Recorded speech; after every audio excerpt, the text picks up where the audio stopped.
Today I'm going to tell you a secret that's going to make you, I think, a little angry with me, maybe very angry with yourself, and you're probably going to go into denial and try to figure out logical explanations. But trust me, there aren't any, and trust me that this is really a very true and a very deep and very powerful secret. This is the secret. We train people in how to behave with us. I'm going to say that again. We train people in how to behave with us. Now, let me clarify. I mean this only for adults. Obviously, as children, if somebody behaves badly with you, it is entirely their responsibility and the responsibility of whoever was the adult or guardian who was in charge of your welfare at the time, right? So this statement is not for children. I know and recognize that the high rates of sexual abuse, physical abuse, emotional abuse that children experience in our society is absolutely horrendous, tragic, and infuriating. Do not think of that when I make this statement. I am saying that as adults, we train people in how to behave with us. Of course, as with any of the other work that I've been sharing about so far, the roots of this do go into childhood. And if you experience something as a child which made you feel unsafe, worthless, which made you realize that you needed to do certain things in a certain way to make sure that your primary caregivers or whoever was the responsible adult took care of you, whether this was avoiding conflict, whether it was self-abandon, whether it was parentification, where you offered them emotional support rather than the other way around, those patterns stay stuck inside us. Totally unconscious. They're totally subconscious, right?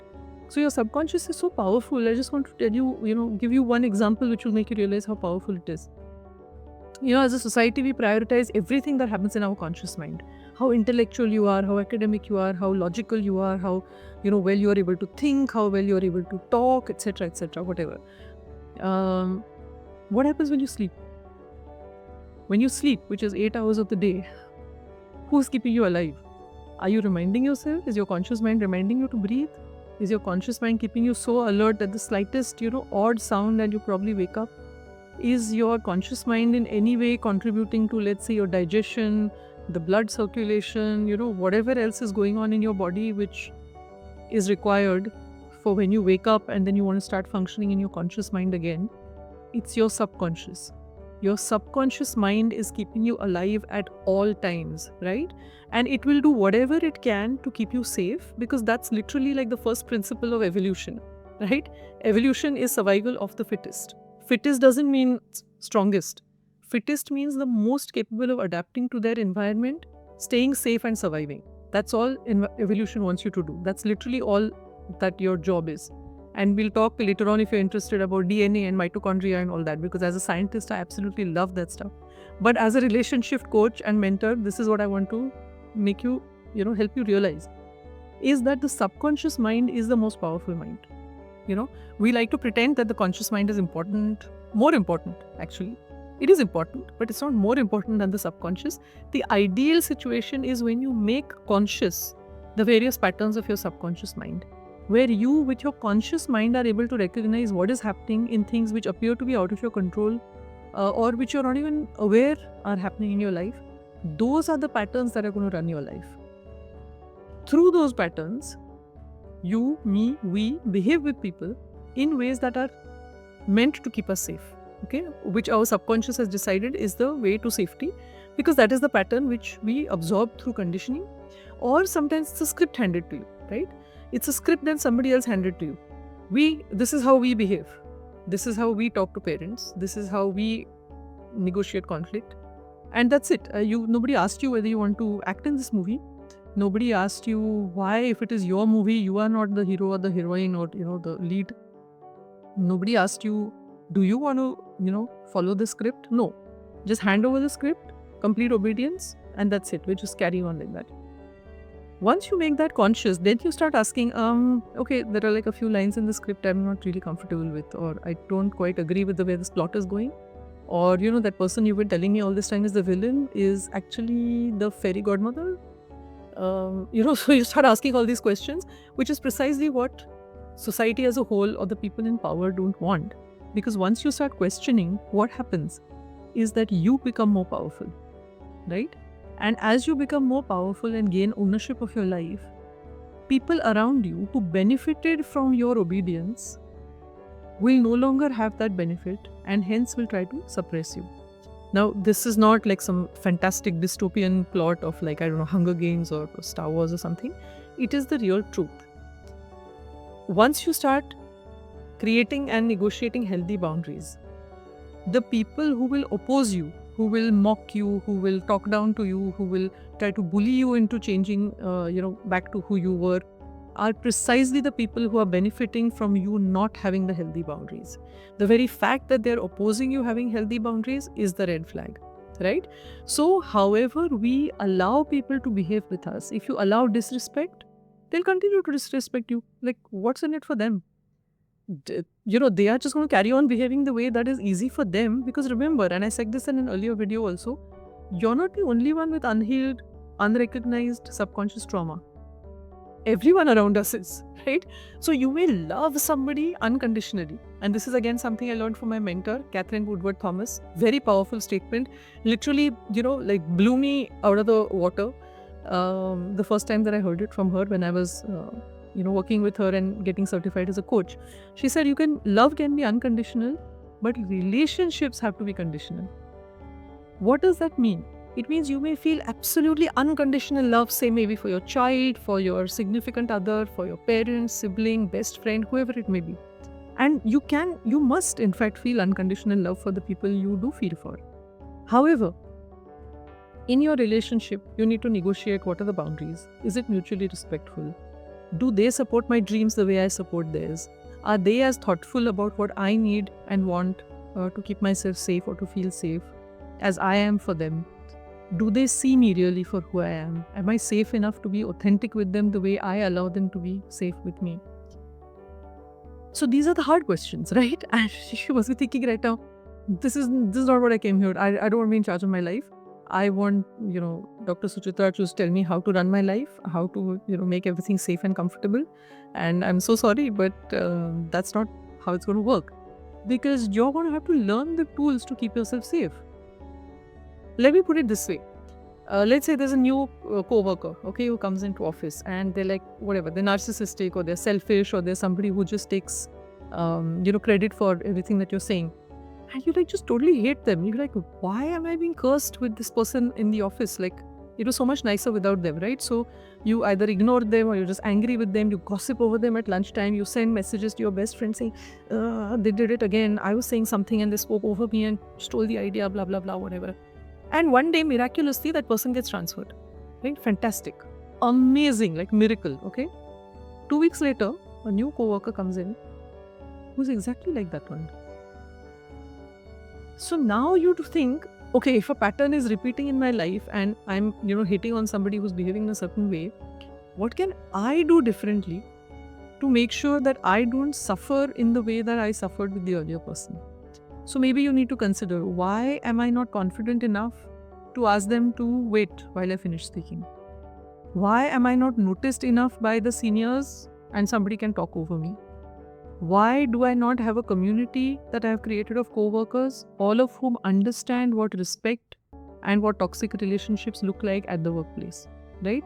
Why am I not? So start asking questions about what am I going to do to change the pattern? What am I going to do to change the experience of having such a person in my life? Because, we all have persons like this in our life, not just at work, in personal life also. I mean, you sometimes have a best friend or a friend's friend you inherit from somebody and then you can't do anything about them and they're part of your circle and they just say things which trigger you.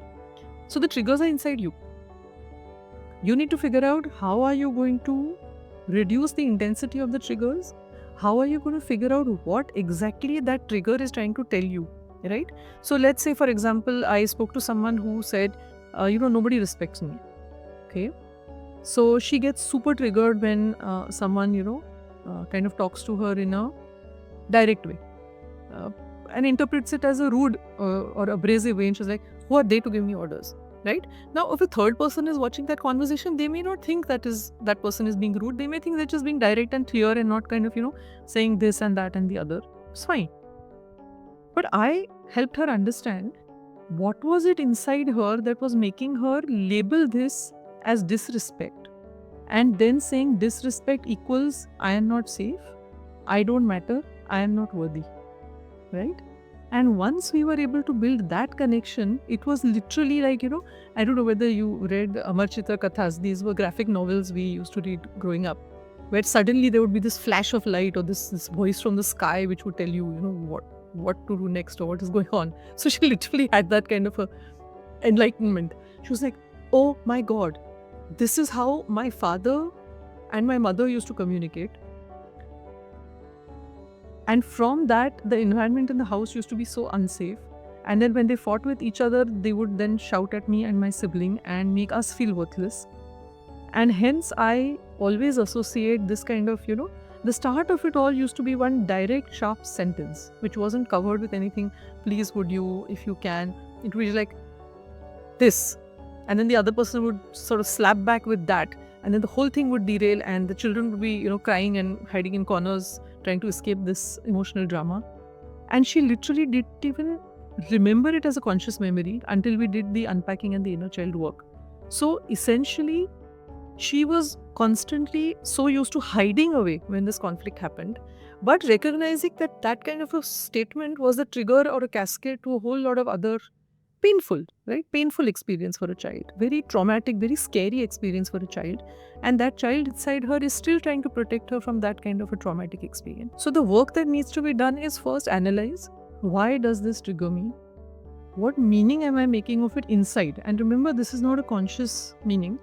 This is a subconscious meaning. Very often it's sitting in your body.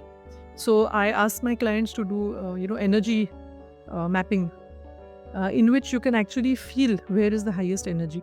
I remember I had one client, a senior doctor, and he was in a painful marriage and relationship. And when I asked him to feel for the energy, he actually felt it like a black sort of smoky cloud surrounding him. Like he didn't even feel the energy inside of him. He was just enveloped and trapped in that dark energy. Another client, I remember, she had quite a difficult, really painful childhood. And she described her energy somewhere inside her, close to where the heart is. But as, like a dirty green slime, which she didn't want to touch. Like she didn't even want to know it existed. So it, continues to be fascinating to me how much our body knows, our body remembers, and how little we are taught about how to engage with our body, how to know what is happening in our body.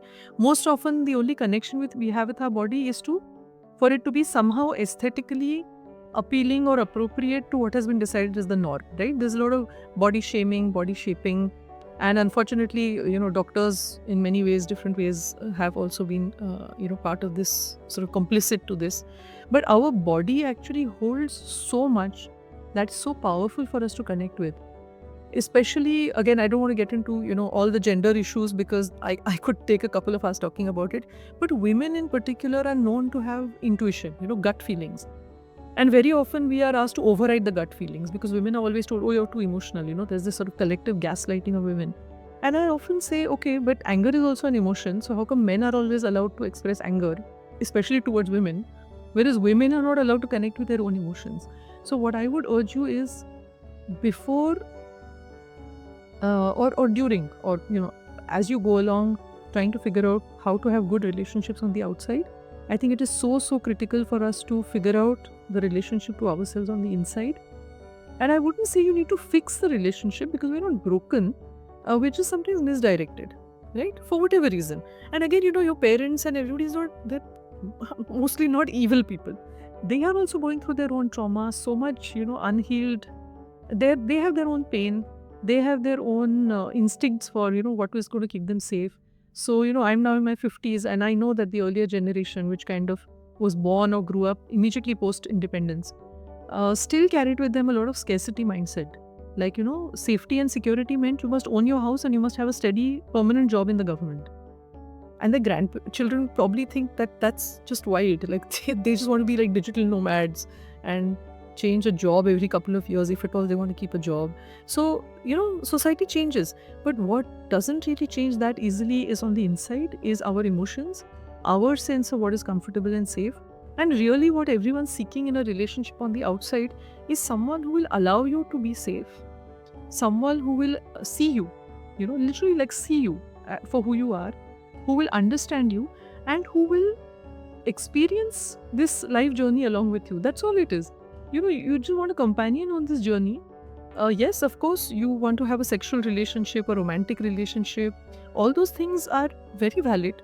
But what you really want is someone to participate in this journey and experience of your life together, for which is very important for you to enjoy your own company, for you to be comfortable with who you are. And I'm not saying you need to deny or suppress or amputate your dark parts. You're like, oh, these things are not good.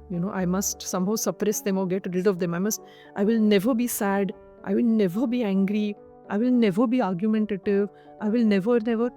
That's not the way. You can balance, but be aware that those parts are always there with you. If you try to suppress them too hard, they will erupt one day like a volcano. It is better that you make friends with them. As I always say, your emotions are your friends. They are your messengers. But don't give them the driver's seat. But don't put them in the trunk, like some dead body which is to be, dumped. Don't throw them out of the car either. Be like, I'm going to stay emotionless. I'm never going to allow emotions to come in the way. That doesn't make sense. We are humans. Emotions are very much a part of us. So you want them in the car when you're going on your life journey. Maybe you want them in the passenger seat with a seatbelt, and just ask them, okay, you're telling me right now to throw this person out of my life. Like, what triggered that? What is the message behind it? And the message may well be that person spoke in a way that other person spoke, and by pattern recognition, I've decided that this person could hurt you, so just throw them out of your life. So you say, okay, fine, I understood the message. I'm going to try and negotiate and figure out what went wrong. Maybe I can draw healthy boundaries. Maybe I can give that person another chance and see where it goes. But I have understood your message. Thank you so much. That's all it takes, right? You don't have to amputate your emotions. You don't have to get rid of them. But you do have to know yourself well enough that you are able to navigate these relationships on the outside. So I hope you found this video useful. If you have anything to share, either you had an aha moment or a story you want to share about your life where you recognize the way these patterns play out, then do drop a comment. If you found this helpful, do like, share and subscribe, because the world is in need of healing. Those of us who are on a healing journey, pat yourself on the back, well done, because not everyone has the capacity, the clarity or the courage, to embark on this healing journey, because it may seem very simple, get to know yourself, figure out how you're training other people to treat you, change pattern and bam, like life is going to be perfect. It's not. It sounds simple, but it's not easy, right? And not everyone's willing to do the in-depth work. So if you're here, you're watching this video, it sparked something in you, you're going to make a change in the way you lead your life from now on, then that's fantastic. I mean, congratulations. If you would like to have in-depth one-on-one coaching with me, of course, do connect with me. I'm on Instagram and Facebook as well. And yes, like, share and subscribe, and I'll see you in the next episode. Thank you.